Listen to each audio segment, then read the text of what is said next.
Malaysia suspends chicken exports amid rising food prices. Malaysia suspended exports of live chickens Wednesday to guarantee adequate supplies for domestic markets, prompting distress in neighboring Singapore, where chicken rice is a national dish.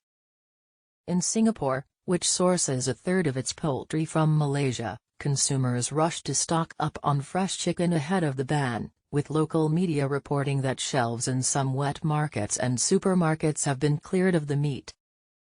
Malaysia typically exports up to 3.6 million chickens a month, many of which go to Singapore, where they are slaughtered and chilled.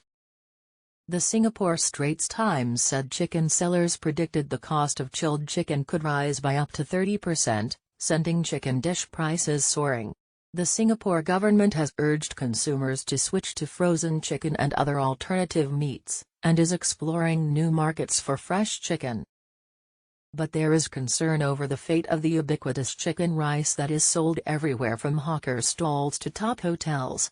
Popular eatery Yantian Hainanese chicken rice, which gets its poultry entirely from Malaysia, reportedly said it will introduce pork and seafood dishes instead of using frozen chicken if it fails to find new suppliers. Malaysia's ban comes as countries worldwide grapple with soaring food prices, fueled partly by the Ukraine war.